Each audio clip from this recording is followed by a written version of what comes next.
ব্যাপারটা কেমন হবে বলুন তো, যদি আপনারা কলকাতায় বসেই জাপানের স্বাদ পেয়ে যান। জাপানি সাজে গড়ে উঠেছে কলকাতায় এক মনোমুগ্ধকর ফরেস্ট, যা দর্শনার্থীদের তাদের পঞ্চ ইন্দ্রিয়ের সাথে সংযোগ ঘটায়।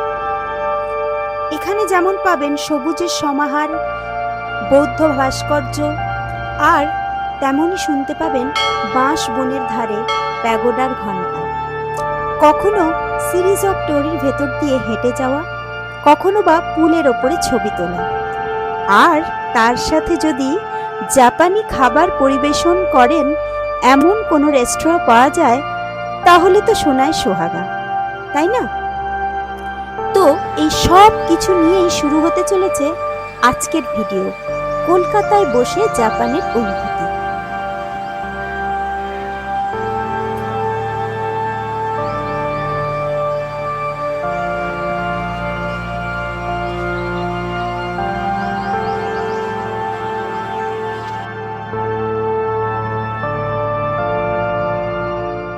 তো এখানে আপনারা গেটে ঢুকেই দেখতে পাবেন একটি বিশাল বড় বুদ্ধের মূর্তি। তো এখন প্রশ্ন আসতে পারে যে এই জাপানে বৌদ্ধ ধর্মের প্রসার ঘটল কিভাবে? জাপানিদের প্রধান ধর্ম হলো শিন্টো বা শিন্তো। আর এই শিন্টো বা শিন্তো ধর্ম, যার প্রধান আক্ষরিক অর্থ হলো প্রাকৃতিক উপাদান, অর্থাৎ বৌদ্ধ ধর্মাবলম্বীরা তারা তাদের সাথে এই জাপানিজদের একটা আত্মিক যোগাযোগ গড়ে উঠতে থাকে ষষ্ঠ শতাব্দীতে। তার কারণ এই শিন্টোর যে আক্ষরিক অর্থ হলো প্রাকৃতিক উপাদান, এই প্রকৃতিতে পাওয়া বিভিন্ন উপাদানকে এনারা ঈশ্বর অর্থে পুজো করতে থাকেন। আর সেই কারণেই বৌদ্ধ ধর্মের সাথে জাপানিজদের পরবর্তীকালে একটা আত্মিক সম্পর্ক গড়ে ওঠে। আর তাই এই ষষ্ঠ শতাব্দীর পর থেকে শিন্তো ধর্মের পাশাপাশি বৌদ্ধ ধর্ম হয়ে ওঠে জাপানিজদের অন্যতম একটি প্রধান ধর্ম।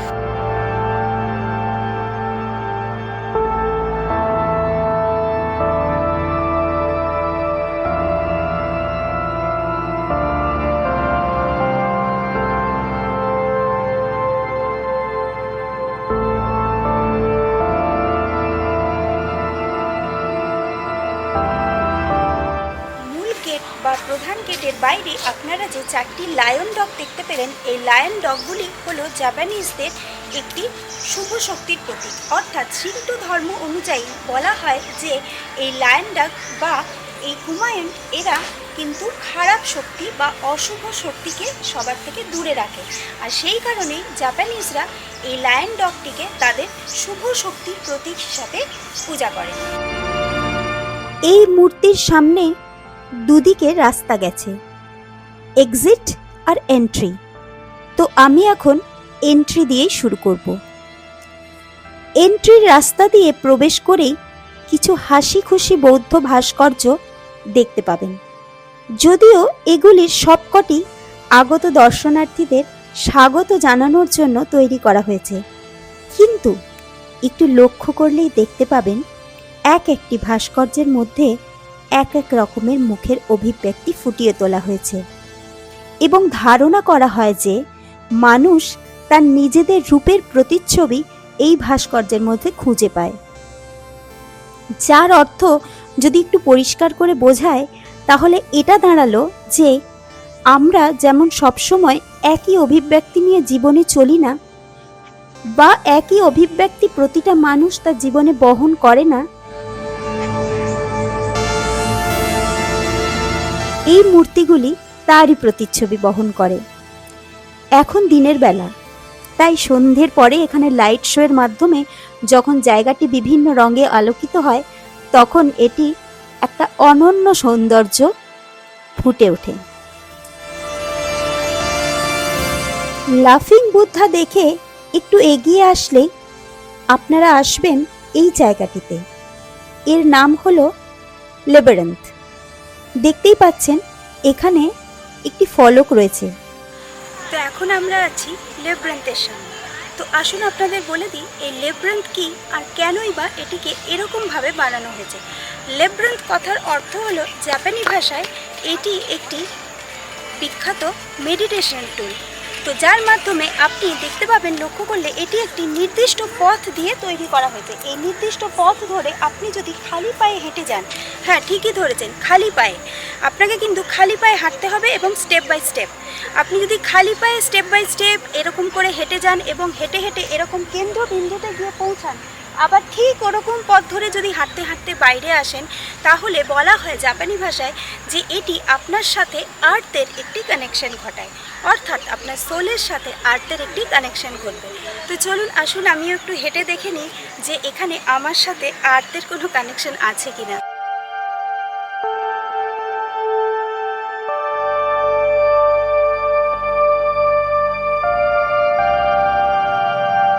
এই জায়গাটা দেখুন, কি অসাধারণ না? জাপানের ফেমাস টেকনিক ইউস্টোরিয়া আরবান ফরেস্টের টেকনিকে প্লান্টেশন করা হয়েছে।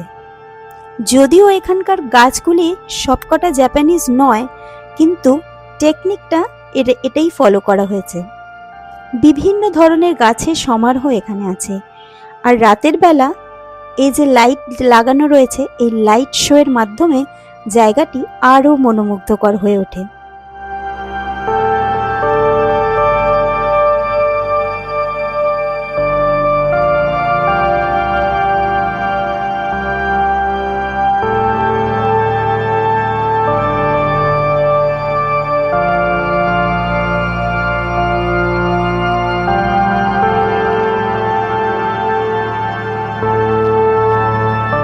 এবারে আমরা চলে এলাম জিগজ্যাগ ব্রিজ।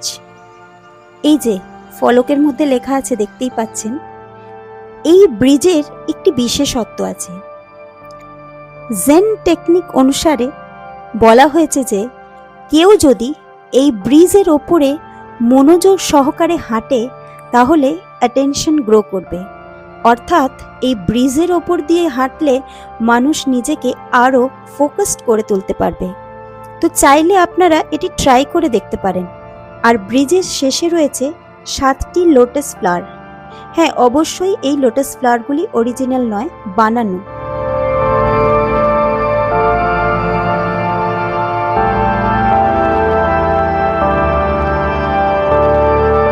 সেই জাপানিজ ধর্মাবলম্বী মানুষদের জন্য এই 7টি লোটাস ফ্লাওয়ার 7জন প্রসপ্যারিটির দেবতাকে রিপ্রেজেন্ট করছে।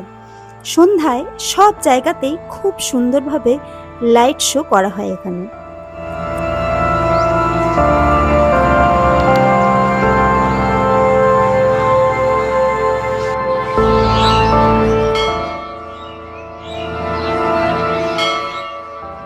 এখান থেকে কিছুটা এগিয়ে আসলে চোখে পড়বে একটি মনেস্ট্রি, আর তার ভেতরেই আছে প্যাগোডা,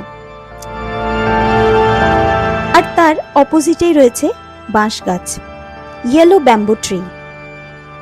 আর আছে একটি বোর্ড, আর বোর্ডের লেখা অনুযায়ী আপনি যদি আপনার উইশ একটি পিঙ্ক স্লিপস বা পিঙ্ক কালারের কাপড়ে টুকরোতে বেঁধে রেখে দেন এবং সেটি চ্যান্ট করেন, তবে আপনার আরাধ্য দেবতা আপনার উইশ পূরণ করবেন। তো দেখতেই পাচ্ছেন এরকম অনেক পিঙ্ক কাপড়ে এখানে উইশ করে হয়তো বেঁধে রাখা হয়েছে তাদের উইশ পূরণের আশায়। এই মনেস্ট্রির ভেতরে গেলেই দেখতে পাবেন প্যাগোডা। এই প্যাগোডা রিওয়ানজির মঠের অনুপ্রেরণায় তৈরি করা হয়েছে। আর এই বোর্ডের লেখা অনুযায়ী এই প্যাগোডায় গৌতম বুদ্ধ বা এই ধর্মের কোনো বিখ্যাত সাধুর কোনো জিনিস স্মারক হিসাবে রাখা হয়েছে। তবে শোনা যায় এই প্যাগোডাতে একজন বিখ্যাত সাধু দ্বিতীয় বিশ্বযুদ্ধের পরে এসেছিলেন।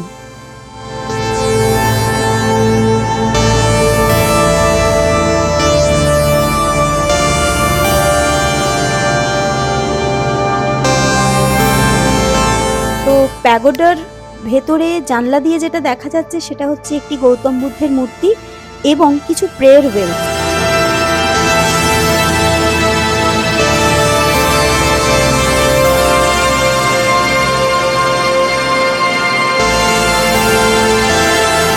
এটি হলো সিরিজ অফ টোরি, আর তার সামনেই রয়েছে একটি ফলক, আর তাতেই লেখা আছে কোনো এক ব্যবসায়ী বনদেবতার আশীর্বাদ পান এবং তার ব্যবসা খুব উন্নতি করতে শুরু করে।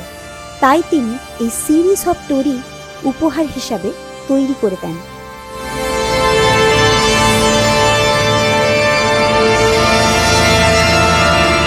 এই যে কাঠের ব্রিজ দেখছেন, এটির শেষে দেখবেন গোলাকার পাথরের জলাশয়। বলা হয় এখানে যদি কয়েন ফেলে উইশ করা হয় তাহলে তার উইশ নাকি পূরণ হয়, কারণ জাপানের প্রধান দেবতা হলেন জল। তাই এই জলাশয়টি জাপানিজদের ধর্মবিশ্বাস অনুযায়ী তৈরি করা হয়েছে। এই যে ব্যাম্বু লাইটগুলি দেখছেন, ধারণা করা হয় যে এই লাইটসগুলির সাথে স্টার্সদের যোগাযোগ আছে, অর্থাৎ এই লাইটসগুলি স্টার্সদের সাথে একটি কানেকশন ক্রিয়েট করে। এটি কিন্তু জাপানের টাকিটা বলে একটা শহর আছে, যেখানে এই ফেস্টিভ্যালটি সেলিব্রেট করা হয়। আর এটি হলো মুন গেট, হ্যাঁ, যাকে ম্যাজিক গেট বললেও ভুল হবে না। এই যে দেখছেন ফলকে লেখা আছে, তো এই ফলকে লেখা অনুযায়ী এই গেট হলো একটি নিউনেসের প্রতীক, অর্থাৎ নিউনেস, যার নিউ লাইফ, অর্থাৎ নতুন কিছুর সাথে এটি সংযোগ ঘটায়। আর এটির একটি আলাদা বিশেষত্ব আছে। এই মুন গেটের ভেতরে আপনি যদি কোনো কথা বলেন তাহলে সেটি ইকো হয়ে আপনার কাছেই ফিরে আসে।